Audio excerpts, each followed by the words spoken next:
Alright, what up YouTube? Gumdrop King Reviews here, and today I'll be reviewing The Breaker New Waves, Chapter 197. So, what all happened in this chapter? Well, one, carry on, Christian soldiers, carry on. It was nice knowing you, Chun. And two, fuck yeah, the Chun Wu that we know and love is back. Let's jam.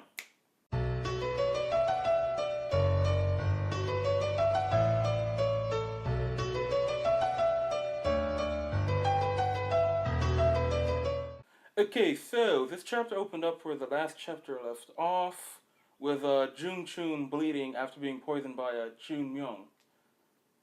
And this is, of course, after he lost his fight against the Lone Wolf, which they didn't really deem necessary to show, because, I mean, if you think about it, the Lone Wolf is only a little bit weaker than a Nine-Arched Dragon, so of course, Jung Chun wouldn't really stand a chance.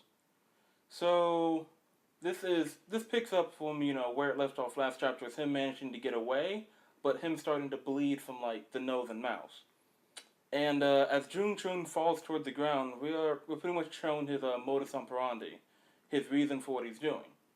And the reason that we find out that he did all this was because he wanted So Chun Hyuk, the young master essentially, that he just wanted him to look up to him as a senior, as a senpai.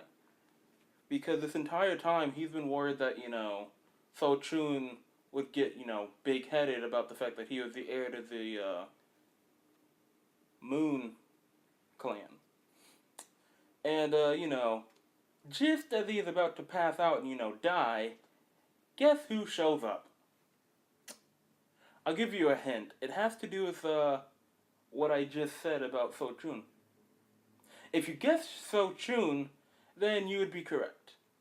And, upon seeing, Sun Chun coming towards them, Jun Sun questions if he's dreaming, because he can see, the look of concern, the look of anguish on So Chun's face.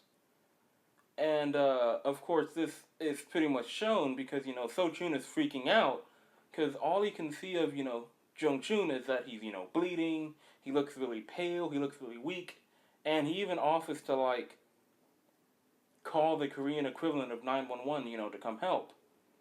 And, while seeing this, Jung Chun realizes that So Chun actually cared about him. He actually looked up to him. And he even comments on this with his dying breath, because he simply realizes that So Chun looked up to him this entire time. And so dies one of the villains that, in the end, you could kind of understand the reasoning, but it doesn't really justify what he did. But at the end of the day, he was just a person who wanted his Kohai to look up to him. We then cut back to the Merm HQ, and you remember that captain guy from the police force who tried to tell Shi Woon that he couldn't go fight? Well, see, he finally woke up, and while he's waking up, Sun Yi, that kind of ditzy airhead chick, yeah, she's making fun of him the entire time, saying, oh, my captain won't die, he's as tenacious as a cockroach. Talk about some random comic relief that wasn't really needed? If I could say anything that was a bit off about this chapter, the fact that they tried to throw in comic relief, like, halfway through it.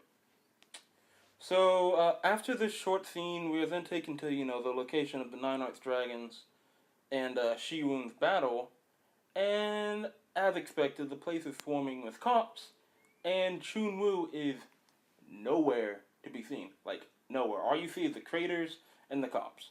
And, the captain dude even comments on this. He's like, where the hell is the Nine-Arched Dragon? Well, we then cut over to, the Nine-Arched Dragon's location, and yeah, they're just flying off in the helicopter that they got a couple of chapters ago. And, yeah, his group is freaking out. They can't believe that, Chun Woo actually gave the detonation remote to, Shi Woon's clan. But, Nine-Arched Dragon being Nine-Arched Dragon, he doesn't really have time for this, and he answers their criticism saying, staying true to his character, that he knew, or rather that they told him that the location that they were fighting at was where the initial bombs were placed that would set up all the rest. And he even goes on to, answer his answer with a question and being like, well, what would you have done if you known this information? Would you have held on to the detonation remote that could possibly end all of our lives? Or would you just hand it over in exchange for us being able to get away? We then finally see a little bit of character development of, this version of Shunwu. Because you know how the past few chapters we pretty much found out that he's been taking this medicine that's been making him forget everything? Well, he finally decides to, stop using those memory altering drugs, and he decides to, start accepting his past, both the good and the bad. But dude, oh my god, the end of this chapter. Because this chapter ends with what looks like Chun Wu from, part one, the Chun Wu that we originally knew, the Chi Wu that was Shiyun's sensei. Yeah, he's back. And I mean, hells yeah, because I'm not gonna lie, I was kinda getting tired of this emo poser version of Shiyun. His always like, oh, the world's out to get me. Oh, I'm so strong. I don't need to listen to anybody. I don't need to care about anybody. Yeah, that I'm tired of that guy, and it's pretty nice to see, the original version again.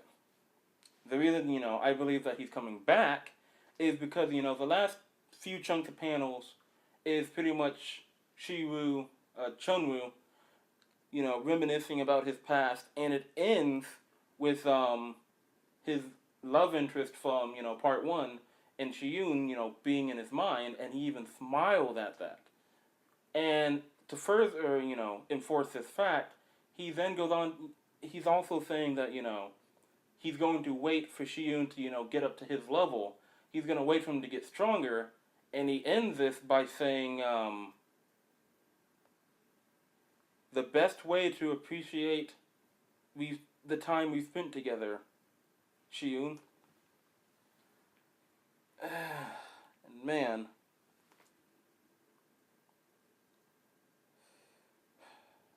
oh man, this chapter. Oh, major things that happen in this chapter. First and foremost, it looks like the original Chun Wu is back, and he's gonna start going on to his road to recovery of becoming who he once was. Looks like Jung Chun is finally dead, and it looks like the Mirim's on its way to recover. So, I honestly have no idea what to expect from this next chapter, and I'm pretty certain it's gonna surprise me what happens. So, this is Grimdark King Reviews signing off. Please rate, comment, and subscribe. And as always, people, have an awesome day.